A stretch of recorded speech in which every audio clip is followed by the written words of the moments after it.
Hey Jagan, I haven't completed my goal for the year and it's almost December. What was the goal again? I wanted to learn how to handstand for at least 5 seconds. Can you help? Yeah, I can help. I've got the perfect video for you. In this video will be all the steps and exercises you guys will ever need to get your first ever handstand.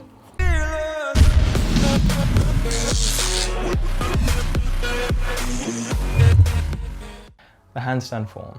So how do you do a perfectly straight handstand, or what does it even look like? Good handstand form should see the person almost straight like a pencil.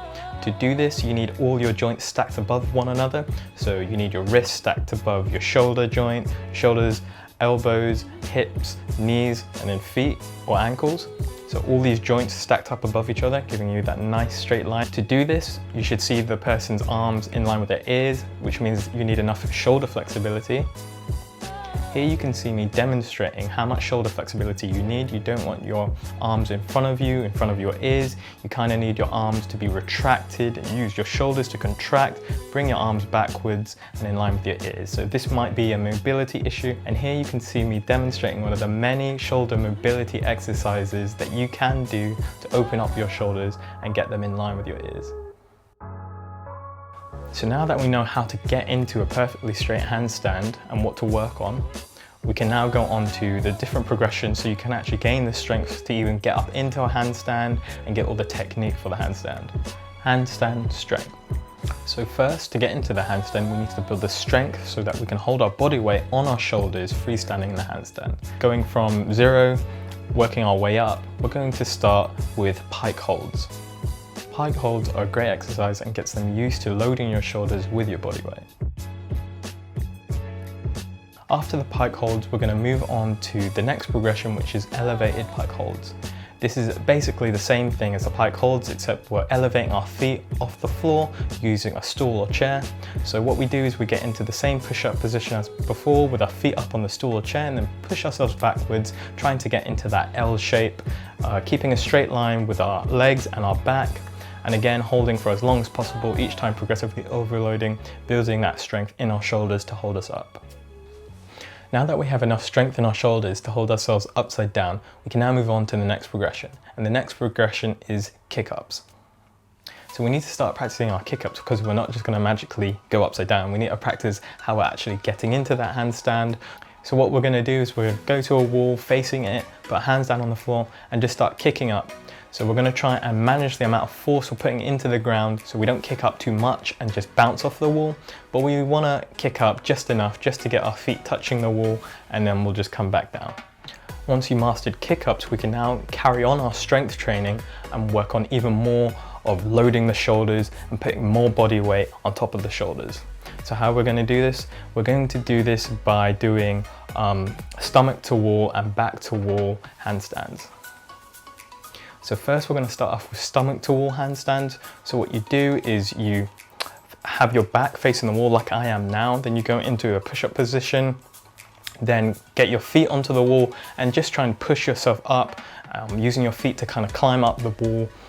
Once you're in a handstand position with your body as close up to the wall as possible, you're just going to try and hold this while trying to open up your shoulders, fully get your arms extended and straight while getting your arms in line with your ears. When you're in the stomach to wall handstand, make sure that you're contracting your core and tilting your pelvis, as I told you in the start, because this is going to be really important when we move on to the next progression. And that next progression is back to wall handstands. So these are a little bit different because now we're going to go to the wall. So we're going to face the wall, just like we did with the kick-ups, and then kick up into the handstand and try and hold that. So in this case, we might be a little bit bananaed just because now we have our back to the wall, so we're not leaning up against it. So you really need to work on contracting your core and tilting that pelvis so that you're keeping that straight line and you're not just bananaing straight into the wall.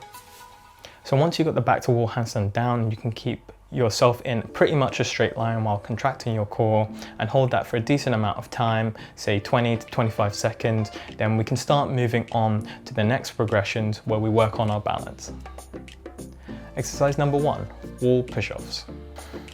So to do the wall push-offs, we're going to get up into a back to wall handstand, and once we're in a straight back to wall handstand, we're just going to start pushing through our fingertips as hard as we can, trying to get away from the wall and coming down onto our feet. We're going to keep doing this, so keep kicking up into our handstand, getting it straight first, and then pushing through your fingertips, trying to get away from the wall.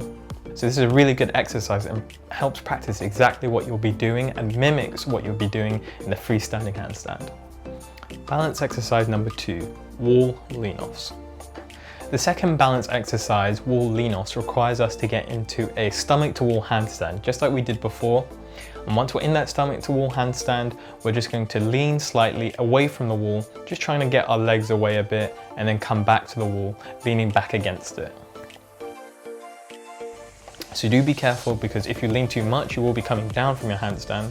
So you need to be practicing your dismounts at this stage, getting away from the wall safely. So at this stage, hopefully you have it down. If not, make sure you get your dismounts practiced against the wall before doing this progression.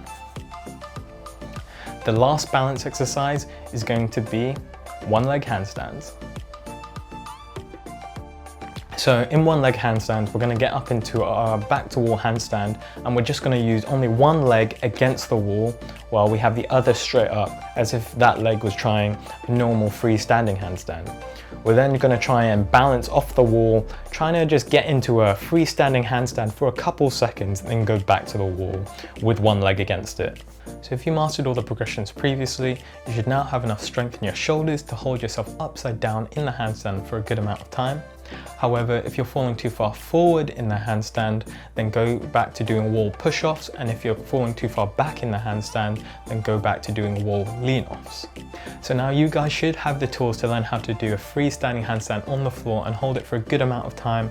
Don't worry, it won't come straight away. You just have to keep working at it and keep doing the progressions, but you will get it, guys. So guys, I hope you got some value out of that video. If you did, please leave a like. I've been the Jack Vegan, and I'll see you guys later.